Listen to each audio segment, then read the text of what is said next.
welcome to another wonderful episode of Quantum Identity, the only one podcast that explores how you got to where you are today and what you had to go through to get there. And in Quantum Identity, we're exploring incredible transformation stories and people who are helping others make transformations of themselves. And I want to introduce today's guest, who is a holistic coach for DJs and musicians. And she goes by the interesting name of the Unicorn Mothership. But I'll let her explain all of that. And maybe we can have a brief intro about what you do, who you are, and how you help people. Well, so my name is Eline. Hi, and thank you for having me on your show. Really appreciate it. So yeah, as you said, I am a holistic coach for DJs and producers, specifically in electronic music, and I help them create and maintain a healthy mind style so that they can put their well-being first and face the negative effects that they deal with within the electronic music scene head on. And I do that through one-on-one coaching sessions. So I offer personal and transpersonal coaching. So that means all of the internal processes that take place when people make decisions and, when it comes to their mental health. And transpersonal means all of the external factors that come into play. I also try to look at every person as a whole person and not just an artist, because being an artist is, just part of being the whole person. So everything that's going on in their lives is actually very important to understand what's blocking them, what's creatively blocking them, what's mentally blocking them, and how we can help them move forward, move past that, and be more in control of their own thoughts and decisions. That's fantastic. Thank you. And so you've obviously, your market really well. And I find, working with entrepreneurs and coaches, this is really this is marketing 101. It's also the business growth 101. It seems hard for a lot of people, but you seem to just, your market, who you want to serve and how to serve them. So tell us a little bit about the story of choosing specifically electronic musicians and DJs to help amongst everyone there is in the world. Well, I've learned that first and foremost, trying to serve everybody is impossible. I mean, even though I would like to, it's just impossible. And I really wanted to niche down so that I could really learn the best way I can to help my niche and then expand from there. So obviously, if people outside of my niche come to me for help, I will not say no if and when we actually resonate with each other and I can actually help them. But I really learned a lot about the electronic music scene because I was active in it for, I think, about 10 years before I became a coach. And I really decided to focus on the things that I thought were missing, which was well-being support, artist well-being support. It was all about the numbers, all about making money. And I had tried, many different roles in the music industry in order to find a way to help support artists. And I just couldn't find it. So I just decided, to kind of create a role for myself.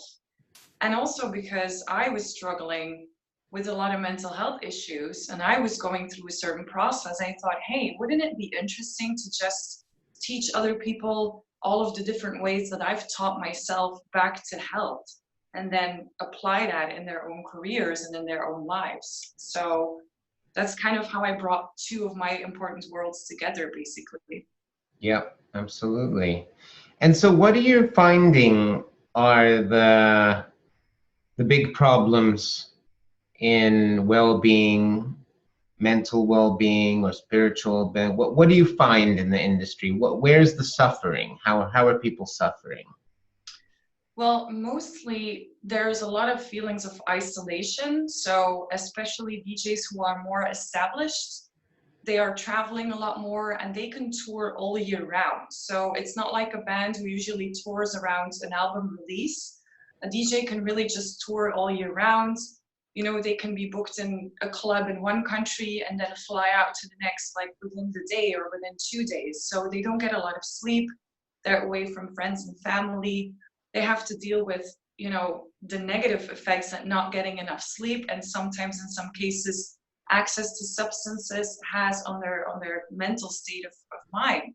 Mm-hmm. So imagine you being in a plane for the umpteenth time and feeling maybe hungover or super tired or alone, and you have to go through all of these things by yourself. That's one of the things that a DJ deals with. And then also on the other hand, the dance music industry has become more and more competitive for a lot of people, especially young people who want to find a career in the dance music industry and the electronic scene.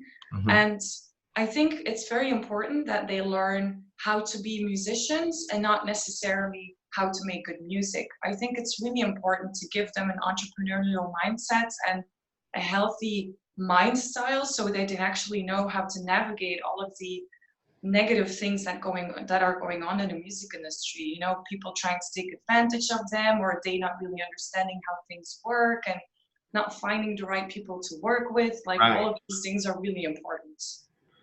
Absolutely. Your team and your network is really critical. It's like a recipe for success. Yeah, A lot for of the sure. time, because, you know, in any business, you cannot be successful alone. I would argue that there is no industry where you can actually achieve serious success on your own. Mm-hmm. But if you want to achieve certain income objectives, you need. Yeah, I totally agree. And also, if you plan on making that your full-time career, being, you know, by yourself as a DJ and or producer, with all of the pressures and all of the competitiveness that come your way, I feel like you should really have a strong team around you. You should have strong relationships, because that will actually ensure the longevity of your career and obviously of your own well-being. So yeah, it's really important to be able to work with the right people. Mm-hmm. And so what's your approach working with people? How do you work with your clients? What type of programs, techniques, practices do you employ?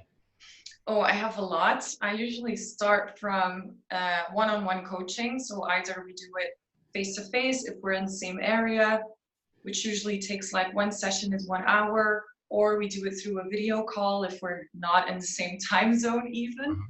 And I usually really start with assessing the situation. So really figuring out, okay, what is the problem? Is it a confidence issue? Is there something underneath that confidence issue? Usually you unearth whole different types of problems when you really start to talk to somebody. And then when I've really felt like I've assessed the situation, I really go really deep into myself to feel what my gut is telling me, because my intuition is really very important when I work with people. And then I try to propose a certain way of working. For example, we can work through a couple of blocks through guided meditations or visualization exercises, or really actual practical exercises that I really give them to practice over the course of a week. And then they come back to me, and then we see how far they've gone. But the first step that's the most important is usually changing their perspectives, because I work in a very specific framework called PAVA, which stands for perception, acceptance, vision, and action. So within any given situation, with any type of person, I always go through those 4 pillars. And sometimes it takes years to just stay in the first pillar and master that. So let's talk Sometimes, about that a little bit, if we could. So perception. yeah, acceptance, vision, and action. Acceptance, vision, and action. So Yeah. what happens in each phase? So basically you have to look at it as 4 pillars. And the more you have a level of higher awareness on one pillar, the easier it is for you to kind of flow over to the other pillar. So in some situations, one thing may be very easy for you to go from perception to acceptance to the next. And in other situations, it can be really difficult. For example, one of the things that's really important on the perception pillar is really understanding how a situation is from every point of view. So like not only from your own point of view, but really taking a step back and really looking at, okay, what's being said? What am I observing? What are my eyes seeing? What am I hearing? What ideas do I have? What feelings do I have with that situation? And then when you really go into that, we also look at, for example, what other people have said, what you have noticed, what were your external circumstances, was there something going on at that time? And the better you can raise that awareness of your perception and keep it as neutral as possible, and kind of go between getting involved and taking your distance again, the easier it will become to accept a situation as is. Because you can only go into complete acceptance if you really have looked at the situation from every point of view possible, or from anybody that's involved in that situation. And then when you have the acceptance part down, when you have really completely accepted it, then you can start creating a vision of what it is that you really want and need. And when your vision is extra clear, then we go to the action pillar, and then you can actually take actions with effect. Because what happens is, if you don't have a clear vision, you will just keep doing things, but you will not see the results.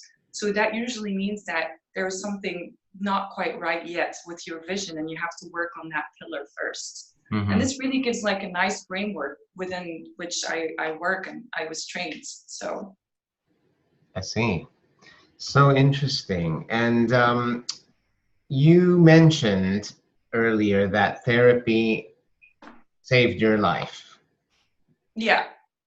Do you want to tell us how and why? And where were you at that point? So I was 19, so I'm 35 now, so that's a while ago. I was 19 and I had just moved to Ghent, which is the city I'm living in now in Belgium, to go to university. And I was really in a bad place mentally. I had gone through a lot as a kid, physical abuse, sexual abuse, violence, poverty. And I think everything just kind of caught up with me because, these were my first steps into adulthood. I decided to go to university and pick up my own life, go away from home and go away from the place where it was unsafe. So I think basically everything just caught up with me, everything I had pushed away. So I decided to go into therapy, and I did that for about 6 months. So that was psychotherapy. And then after that, I actually started to rebuild my mind slowly but surely and gain back control over my own thoughts through life coaching. And then that's kind of how I rolled into the life coaching for a couple of years and really built my own mind style, as I call it. And really just look at, okay, what kind of emotional and psychological and mental attitudes do I want in my life that can contribute to a positive lifestyle, rather than always feeling depressed or always feeling like I can't do anything or not having that personal power. And that's kind of how everything eventually came together, because I was already working in the music industry in that time as well, like on the side. And music was my escape. I would just go out to escape everything and going clubbing and raving. It was amazing. So that's kind of how, both sides healed me back to a complete person. So, yeah. Okay. And so if you were able to travel back in time to when you were 19 years old, and you first, you were suffering at that time, right? You were looking for a way. What would you tell your younger self?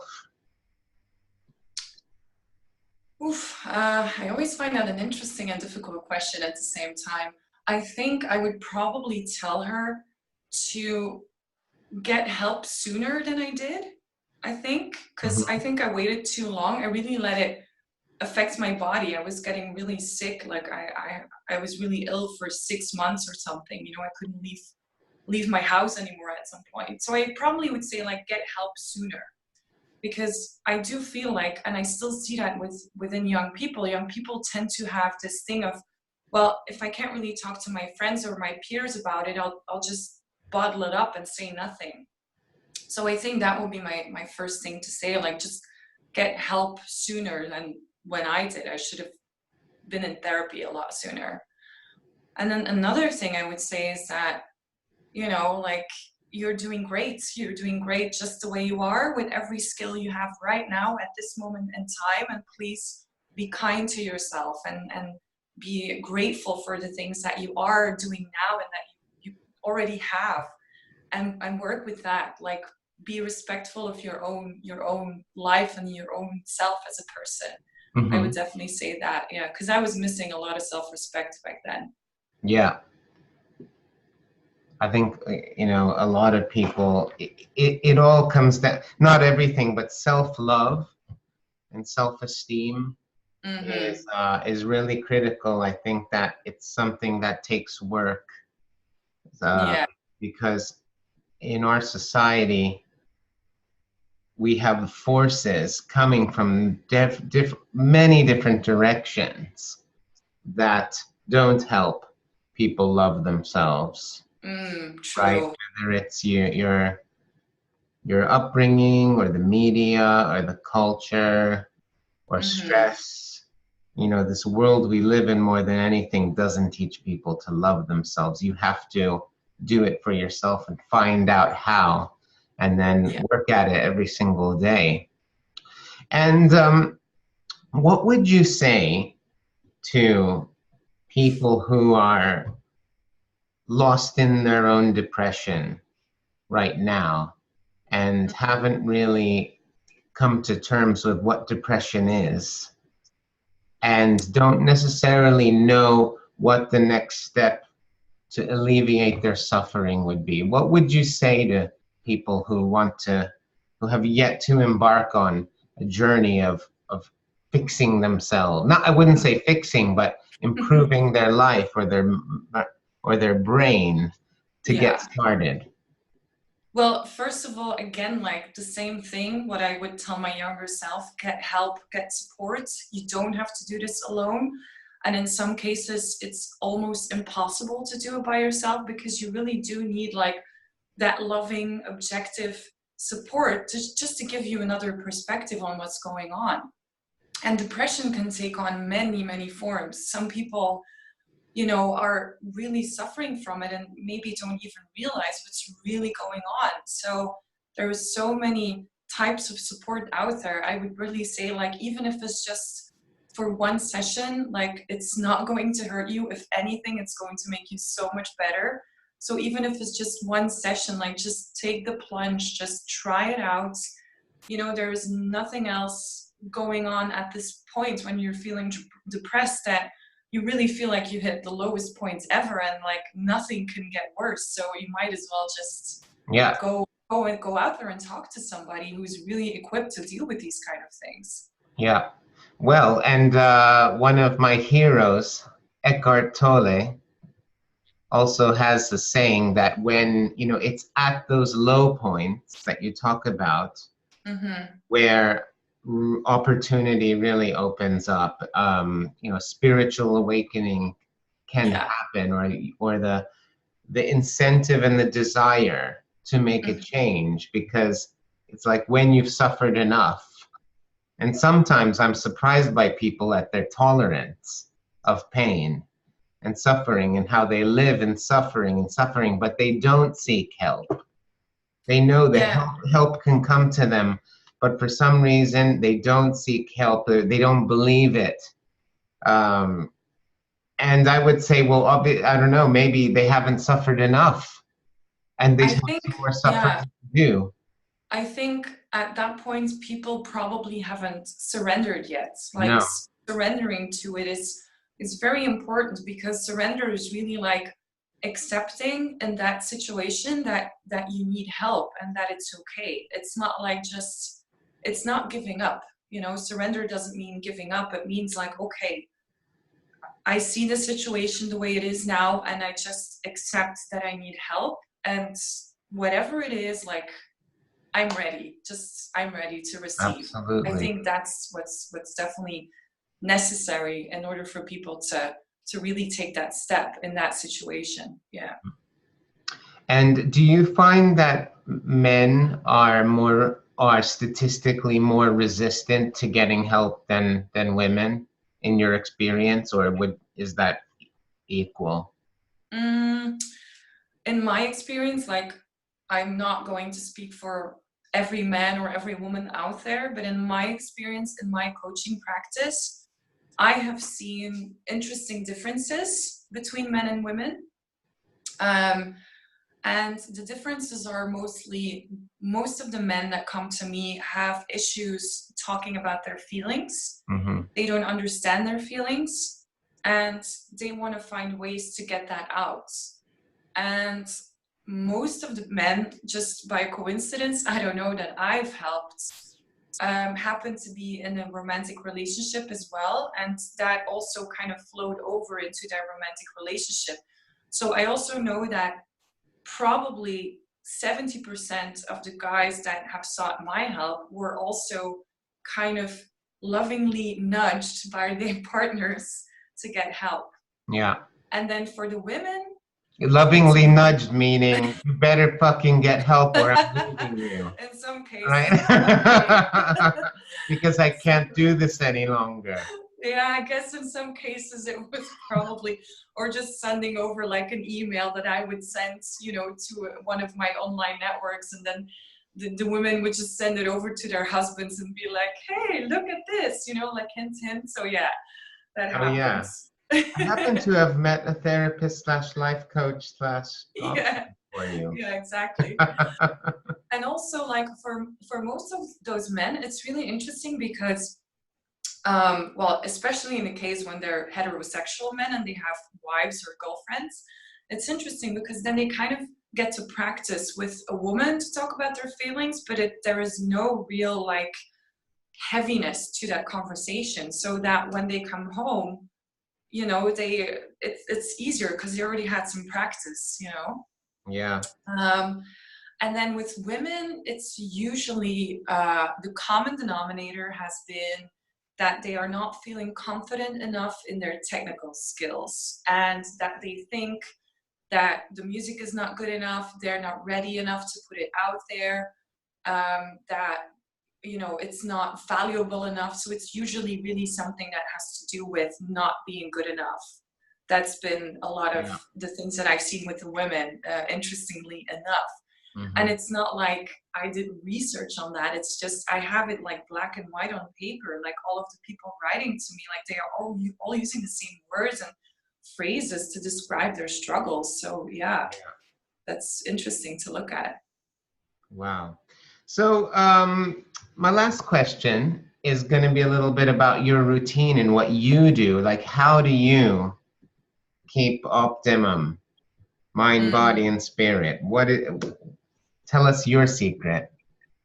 How much time do we have? I would say the number one is get a lot of rest. And I know for some people, especially the people that I serve, that's so difficult. But rest doesn't necessarily have to mean being in bed and sleeping. It can also be meditation or just taking a little break, go for a walk, just do anything. That would definitely be my number one. And another way I keep mentally sane is just really, I try to work out as much as I can. Like I hadn't been doing it for months, so I just picked it up again, and it just really helps improve so much. Yeah. It helps improve your sleep and all that as well. And also your eating habits are so important. So one of the things I always tell my clients is, if you can, get an Ayurvedic consultation, because I really believe in the Indian approach to the body and health, because they work more with energy rather than just really specific symptoms. And that's something that has really helped me immensely so far. So I think those 3 tips would be the first things I would do. Yep. You know what, we hear it again and again, and people want to crack the code, but it's always the same at the end of the day. It's sleep, rest, eat well, get exercise. And how you do those things can vary, but the solution is presented to us. I guess a lot of people have the problem with doing. Yeah. Living it really day to day. And that's the key. And so when I talk about work and working on your brain, this is work, because the forces are against sleep, eating well, Mm. exercise, you know? Yeah, true. Yeah, no, and for me, it's really about building in healthy routines as well. Like, for example, it sounds simple, but for example, I get up and since I think 6 months, I've stopped drinking coffee in the morning. Like that used to be Mm. the first thing I would do. Yeah, oh, And I drink way too much coffee. yeah, so now I drink tea and I look at my business planner and there's usually like a little thing in there, like, I don't know, building your gratitude list for the day or setting Mm. your intention for the day or just anything, like just really kind of looking at your day and like, okay, what is my day going to look like, and really visualize that and just, take my time with that. Like, even if it's only 10 minutes, it's such a Yeah, mind-blowing thing to go through your day, and then automatically I feel less stressed about everything. So yeah, yeah. absolutely. Thank you for the tip. That's a great tip. I hope our listeners will take some knowledge away from Eline. Thank you very, very much for joining us on Quantum Identity. It's been a pleasure getting to know you, and I will be leaving your contact details and website in the data on the site. YouTube. Quantum Identity is across all podcast channels. And yeah, thank you so much for joining. And we'll be watching you. Yeah, thank you so much for having me. I really enjoyed it. Thank you. All the best.